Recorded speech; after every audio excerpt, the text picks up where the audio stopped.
Om Swastiastu. Assalamualaikum warahmatullahi wabarakatuh. Shalom, namo buddhaya, salam sejahtera bagi kita semua. Perkenalkan, nama saya Ninyaman Putri Bonardani Saraswati, NIM 811419013 dari Rombol 1. Di sini saya akan memaparkan materi terkait permasalahan hukum otonomi daerah di Indonesia serta penyelesaiannya, guna melengkapi tugas hukum otonomi daerah yang diampu oleh Bapak Dani Kada. Indonesia merupakan negara yang merdeka dan berdaulat, di mana pemerintah Indonesia ini dalam menjalankan roda pemerintahannya mengacu pada prinsip-prinsip demokrasi. Nah, prinsip demokrasi ini diwujudkan dalam bentuk dengan adanya otonomi daerah. Nah, otonomi daerah ini merupakan bentuk hak, wewenang, dan kewajiban untuk mengatur dan mengurus sendiri, baik itu urusan pemerintahan maupun urusan kepentingan masyarakat setempat sesuai dengan peraturan perundang-undangan. Otonomi daerah ini diatur dalam Undang-Undang Nomor 32 Tahun 2004 tentang Pemerintah Daerah. Implementasi dan diberlakukannya kebijakan otonomi daerah bukanlah tanpa masalah. Ternyata banyak persoalan-persoalan yang muncul setelah kebijakan otonomi daerah ini diaplikasikan di lapangan.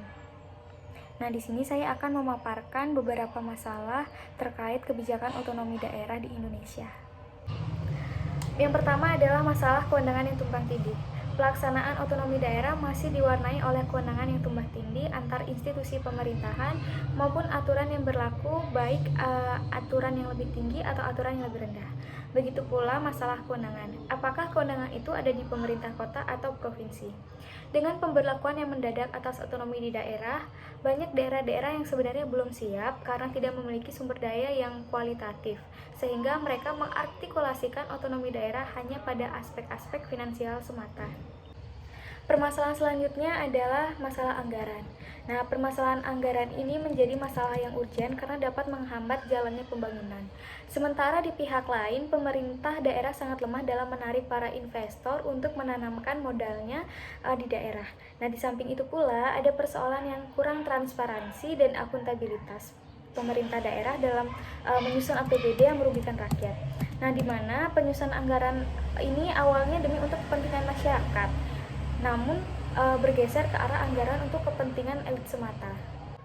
Permasalahan selanjutnya yaitu tentang masalah pelayanan publik. Nah, konsep pemerintah sebagai pelayan masyarakat masih rendah. Ini dikarenakan rendahnya kompetensi PNS daerah serta tidak jelasnya standar pelayanan yang diberikan. Selanjutnya ada masalah pemekaran wilayah. Pemekaran wilayah menjadi masalah serius karena tidak dilakukan dengan grand design dari pemerintah pusat. Nah, di sini semestinya grand design ini menjadi pertimbangan utama guna menjamin kepentingan nasional secara keseluruhan. Jadi intinya pemekaran itu seharusnya muncul dari pemerintah pusat, tetapi pada kenyataannya justru prakarsa itu datang dari masyarakat daerah yang didominasi oleh kepentingan elit daerah dengan tidak mempertimbangkan kepentingan nasional secara keseluruhan.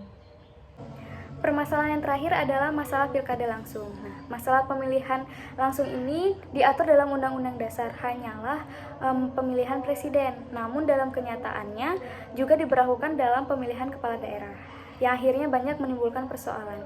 Persoalan besar dalam pelaksanaan kepemimpinan ini adalah besarnya biaya yang harus dikeluarkan. Nah, selain itu juga dalam kenyataannya pemilihan kepala daerah secara langsung tidak menjamin lebih baik dibanding sebelumnya.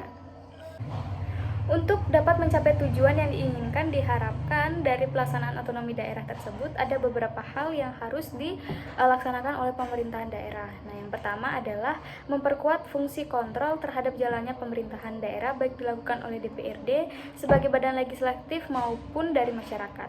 Yang kedua adalah memperdayakan politik kepada masyarakat tentang arti pentingnya otonomi daerah bagi kelangsungan pembangunan di daerah. Yang ketiga adalah meningkatkan mutu pendidikan sehingga mampu mencetak sumber daya manusia yang unggul dan berkualitas. Nah, dan yang terakhir, memperkuat pemahaman sistem pemerintahan yang baik dengan berasaskan kebersamaan, kepastian hukum, kecermatan, kepercayaan, dan lain-lain. Sekian pemaparan terkait permasalahan hukum otonomi daerah di Indonesia serta penyelesaiannya. Mohon maaf jika ada kekeliruan dalam penyampaian materi saya.